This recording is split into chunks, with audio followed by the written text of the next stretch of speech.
Bien, amigos, tal y como habíamos anunciado, nos place recibir en el espacio estelar del día a la diputada Josefa Castillo del PRM, integrante del Consejo Nacional de la Magistratura. Con ella vamos a compartir el cafecito de hoy. Buenos días y bienvenida. Buenos días, siempre un gusto estar aquí.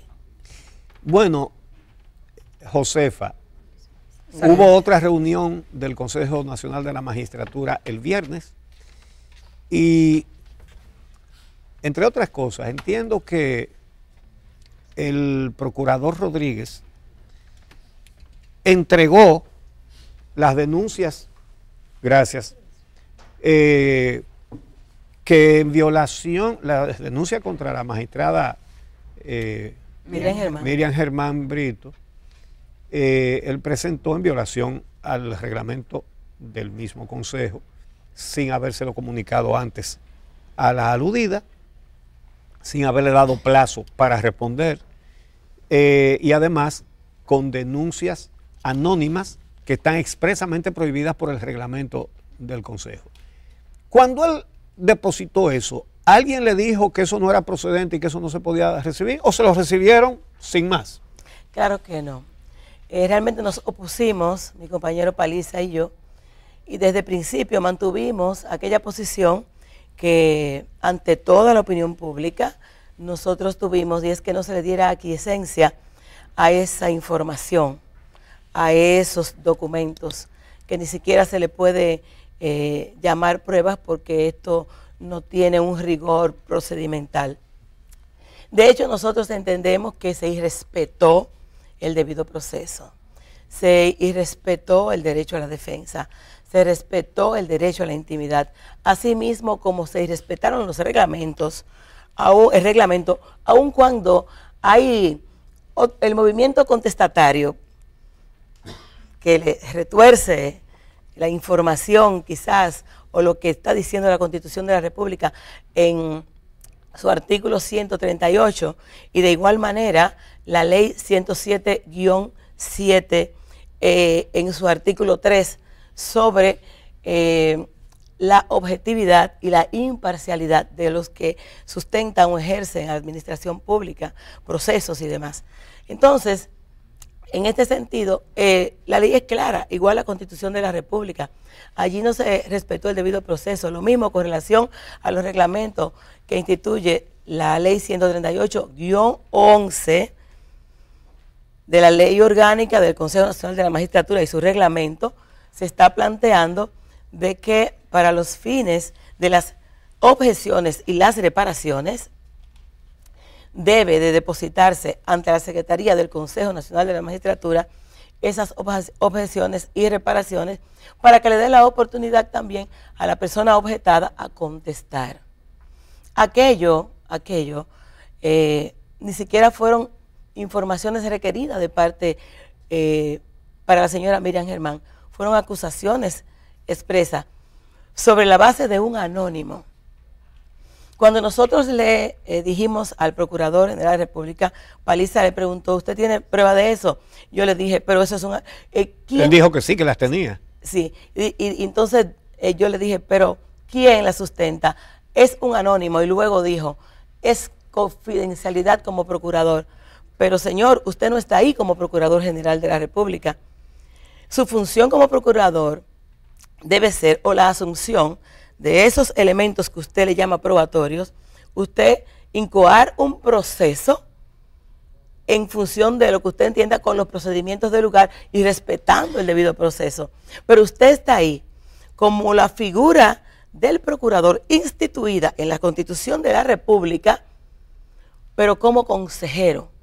Para administrar, como bien dice el reglamento, usted puede administrar la información que usted entienda, pero el cómo es importante dentro del Consejo, sobre todo cuando se trata de jueces, sobre todo también en este proceso donde se está haciendo una evaluación a 7 años, también en violación a la propia ley. Nosotros entendemos que los 7 años conjuntos no generan la objetividad, pero creemos también que el procurador quiso actuar como procurador en un embate de acusaciones que se notaban que había algún tipo de predisposición para las mismas. Pero además, Miriam Germán incoa un procedimiento dentro de un recurso dentro del Consejo Nacional de la Magistratura que fue el de recusación.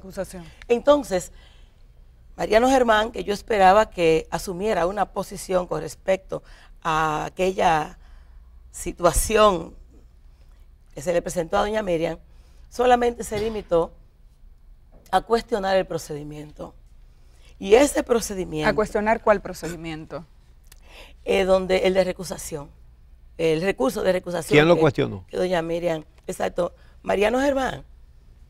Él, yo esperaba que se refiriera a toda la forma en que eso se administró.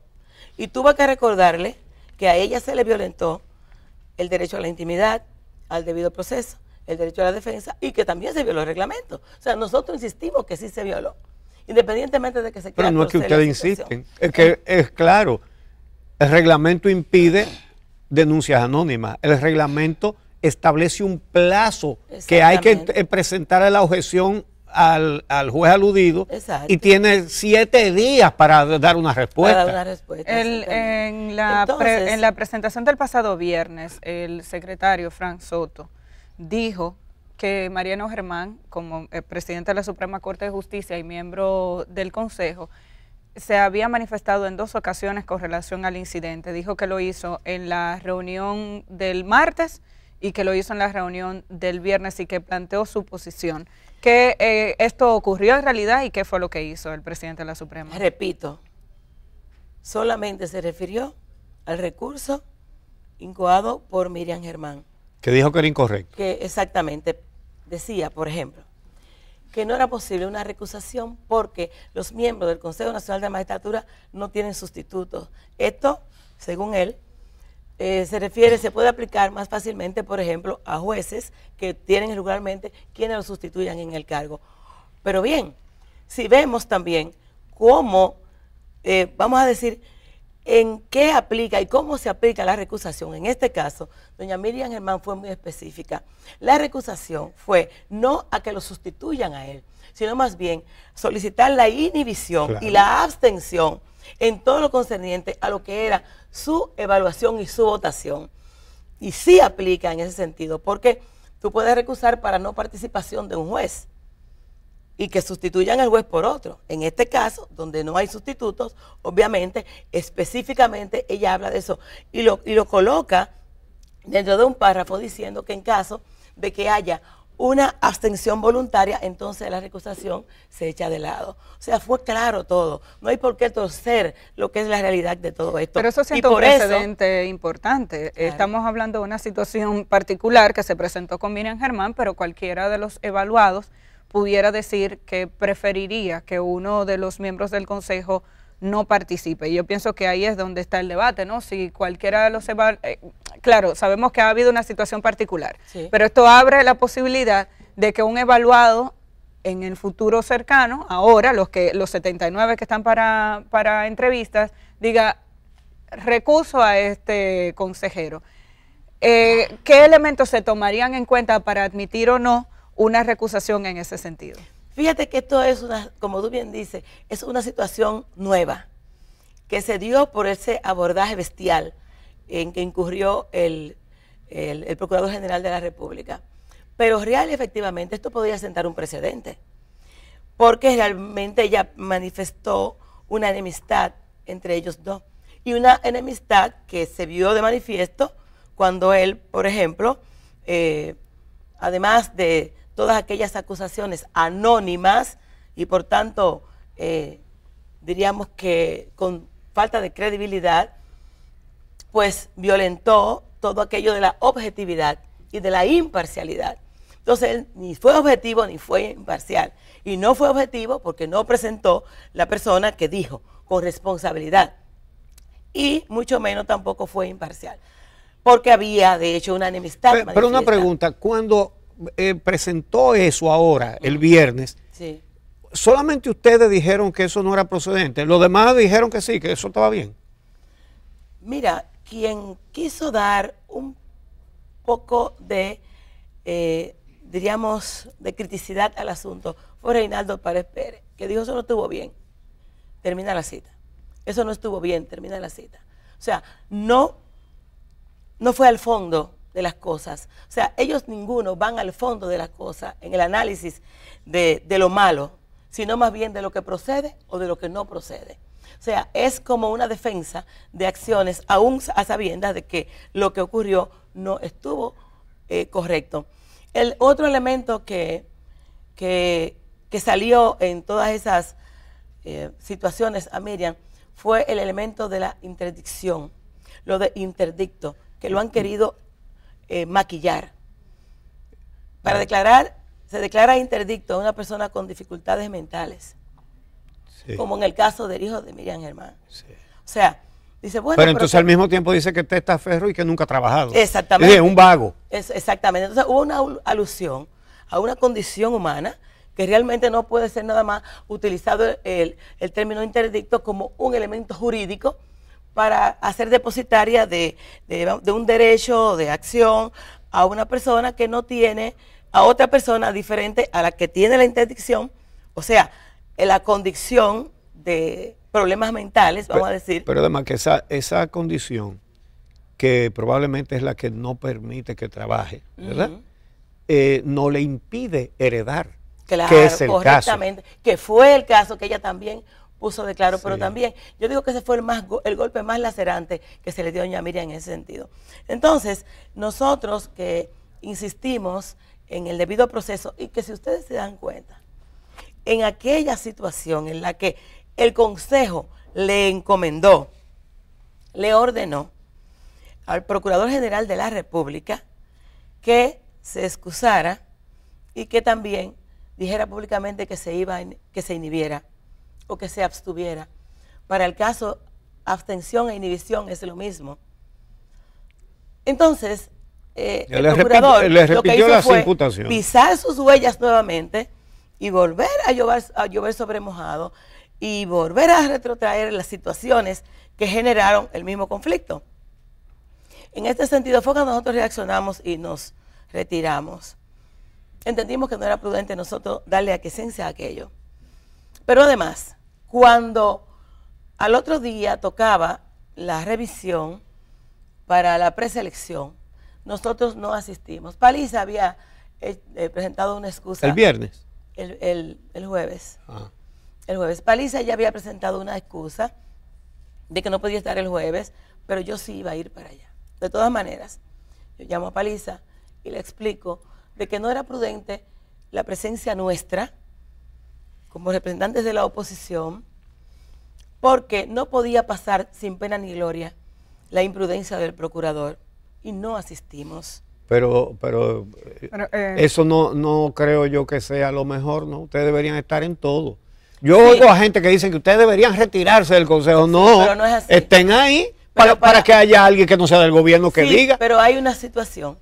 En esa comisión, subcomisión, estaba presente Fran Soto como secretario, el Procurador General de la República, estaba también Reinaldo. Paliza, Reinaldo y yo.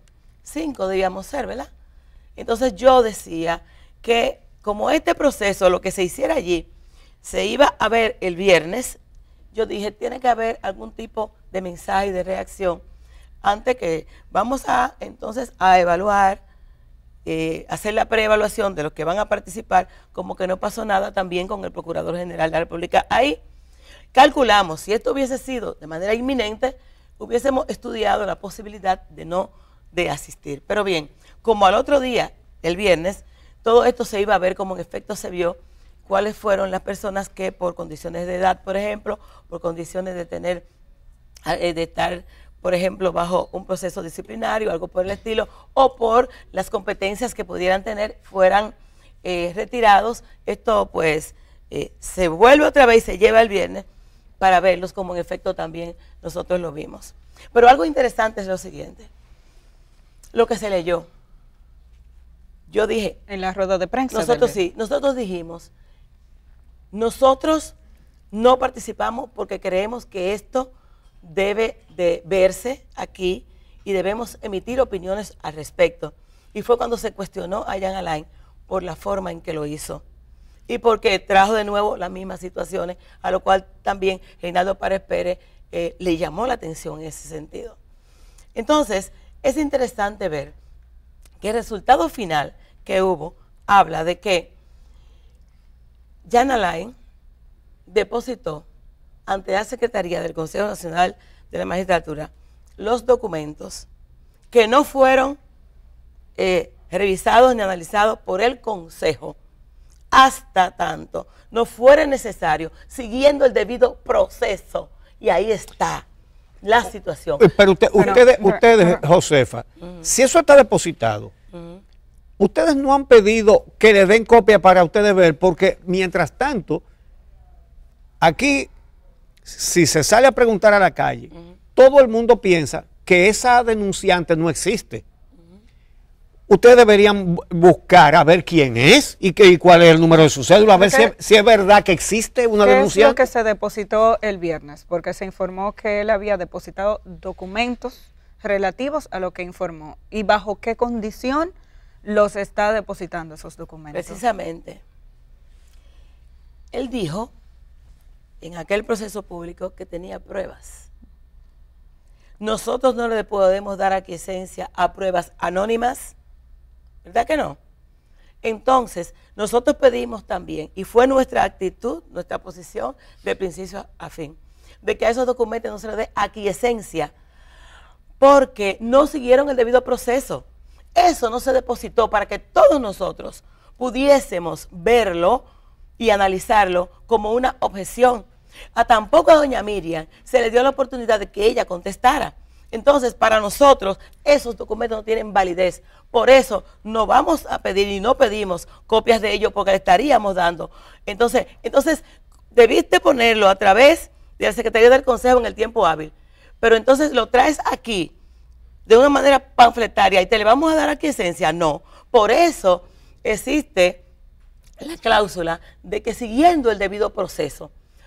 ¿Y cuál es el debido proceso? Bueno, de que si usted tiene cosas que usted ha manejado como Procurador General de la República, hay que seguir un proceso para darle aquiescencia a eso. Si nosotros permitimos el apoderamiento de todos ahí, y nosotros como oposición decimos, sí, déjenme ver la prueba. ¿Cuál es prueba de qué? ¿De un anónimo? No, para nada. Que utilice el Ministerio Público lo que dice tener en el debido proceso.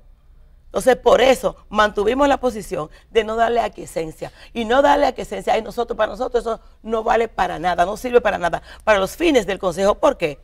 Porque el Consejo está en un proceso de evaluación. Nosotros no estamos en un juicio donde se debe mantener el rigor adecuado para la instrumentación de pruebas y demás. Entonces, todo lo que hay allí es un precedente donde tú pudieras el día de mañana venir y decirle a cualquier miembro del Consejo, mira, no digas quién soy, pero fulano de tal, Juan de los Palotes o Juan Pérez, es una persona que en tal fecha fue a tal lugar, se reunió con fulano de tal, trataron esto, trataron aquello, y para colmo de males, aquí está una persecución que le hice y una intervención telefónica, pero por Dios. Ahora, José, se puede hacer eso para cualquiera y darle aquiescencia. Pero ahora, el procurador se inhibió y se supone que al inhibirse no participa del proceso de evaluación. Sin embargo, no participará.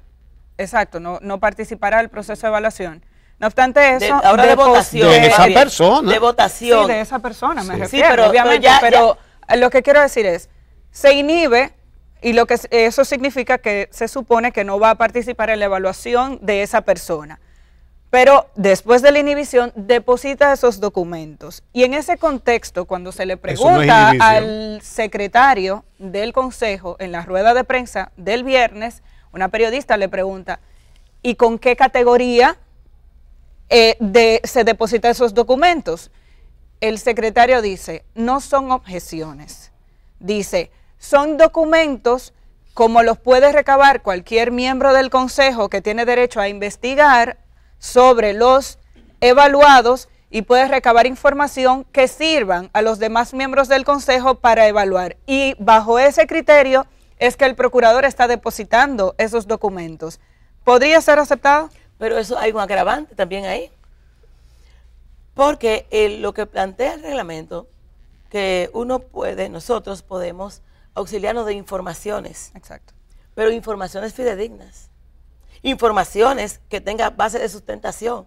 No que cualquiera se pueda inventar. Entonces, este procedimiento, bueno, el procurador dice yo tengo esto, pero estamos viendo la figura del procurador, pero como miembro del consejo, ¿verdad? Como consejero, no es posible nosotros administrar una información que no cursó también el debido proceso para lo interno del Consejo Nacional de la Magistratura. Esa es, y quiero que quede claro, es por esto que nosotros insistimos en no darle aquiescencia. Y es por esto también que el propio Consejo no administró, no trabajó eso que él llamó pruebas y que nosotros le decimos informaciones o documentos y están depositados ahí para seguir el debido proceso. Atención, para seguir el debido proceso en caso de que fuera necesario. Vamos a hacer una pausa. Voy a dejar una pregunta en el aire para Josefa cuando regresemos. Y es esta. El procurador confesó ante ustedes que él tenía esa información y no la compartió en el consejo, que era su deber. Y que se la guardó y la tiró cuando estaba frente a la cámara de televisión. Así sí ¿verdad? es bueno. Ok. Aparte de ustedes, en el consejo no hay nadie que haya interpretado que eso fue un desplante para el consejo mismo y una irregularidad. Cuando regresemos, vamos a tocar ese tema.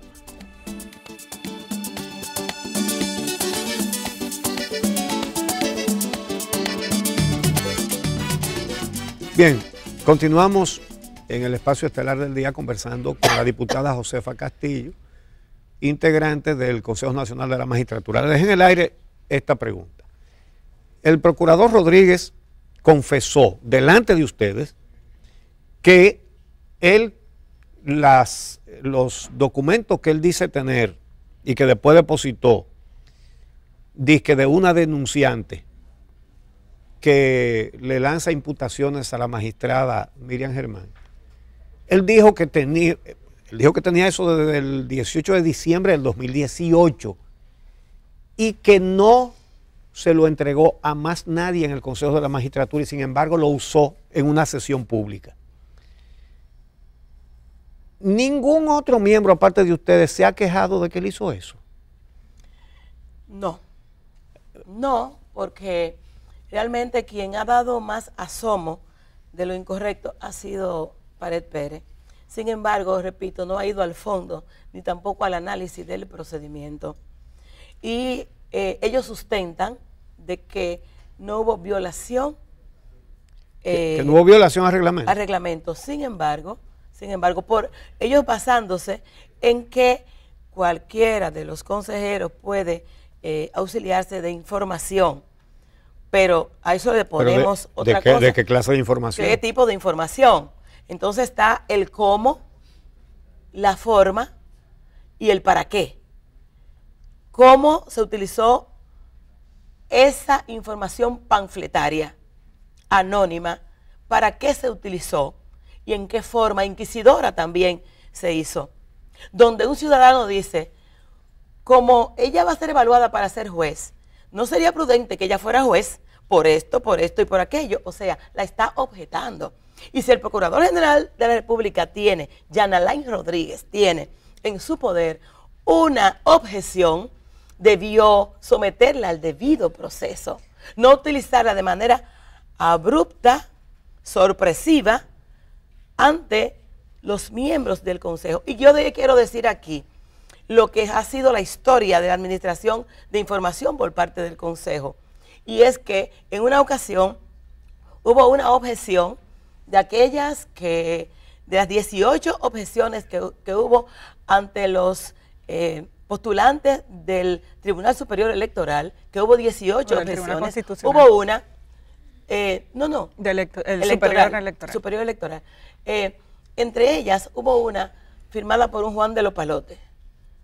Inmediatamente nosotros no le dimos aquiescencia, no, esto viene un anónimo y inmediatamente se echó de lado. Oh, ¿y por qué esto no se le echa de lado? Porque no viene identificado de quién es, porque sabemos de la intención de mantener bajo reserva el nombre de la persona que sustentaría cualquier información. ¿Qué impidió? Entonces ahí se ve lo premeditado y lo alevoso ante esa inquisición a la que fue sometida doña Miriam Germán. ¿Qué impidió que el viernes se fijara posición con relación a este tema de manera específica y que quedara cerrado? Realmente el Consejo Nacional de la Magistratura está compuesto por 6 consejeros que pertenecen a una línea política y 2 que somos de oposición. Lo que debió pasar fue no darle aquiescencia a todo esto y que el Procurador General de la República, bajo su responsabilidad como procurador, si tenía algún tipo de pruebas, como él dijo, entonces él actuara como procurador a través del Consejo del Poder Judicial, como quisiera, a través de otro tipo de mecanismo judicial. Ahora bien, para lo que vale del Consejo, que es sobre la base de una evaluación, nosotros tenemos la evaluación de desempeño que nosotros criticamos porque no arroja la verdad de las cosas, no es objetiva, porque son números fríos, donde la mayoría saca entre 85 y 100 en todo. Y fíjense que la evaluación de desempeño aparecen de los que son jueces de cortes, la puntuación más bajita es 85 en una de las evaluaciones, en uno de los años, y todos los demás son 100 y 99, cosa que no es posible. O sea, entonces, todos son excelentes. Exacto. Entonces, si a doña Miriam Germán se le hace una evaluación, que de hecho, donde es una evaluación alta, pero no solamente en números, es por primera vez en la historia en que de manera pública se da opinión sobre un juez que es algo delicado en un país cualquiera, donde la opinión pública en más de un 90% le da aquiescencia, valora lo que es la manera de conducción de esa jueza y en la administración de cada uno de los casos. Entonces, cuando tú consultas con sus iguales, con los demás jueces, con sus compañeros, tampoco ninguno puede decir cosas en contra del ejercicio de doña Miriam Germán. Y yo lo hice con algunos también. Uno de los miembros del Consejo, el secretario específicamente, compañero de la misma sala penal. Correctamente, y yo le pregunté a él, ¿tienes algo que decir en contra de ella? No, ella es excelente. Me lo dijo a mí, ella es excelente, no puedo decir nada de doña Miriam y todo esto. ¿Se podrá confiar en este consejo y en el resultado? Mira, de hecho, de ahora en adelante, desde el principio, no ha habido una confianza, diríamos, concreta o la más idónea de la población sobre el Consejo, porque nosotros sabemos que siempre la intención ha sido el blindaje. El blindaje fue en la formación de las altas cortes y de esto no dista el blindaje tampoco cuando se quiere tener los jueces que más acomoden. Y una de las partes fundamentales es que doña Miriam Germán, todo ese embate es para sacarla porque es una juez que se apropia de lo que son las decisiones en torno a lo que es el mandato constitucional y lo que le dice las leyes. Es una juez que no es maleable, no es genuflexa en términos de lo que es la asunción de su responsabilidad. Y para tener llano el camino hay una intención y precisamente esto fue para mí el objetivo fundamental o la intención fundamental de ese tipo de Entonces no es una intención del procurador. El procurador lo hizo y quizás están enojados por él por la forma burda en que lo hizo, poco inteligente, pero no parece ser una decisión de él, ¿no? Tenemos que irnos, señores. Muchísimas gracias a la diputada Josefa Castillo por haber estado con nosotros. Estaremos pendientes de este tema. A ustedes también las gracias por acompañarnos en el día de hoy. Nos encontramos mañana a las 6 de la mañana por aquí por Telesistema Canal 11.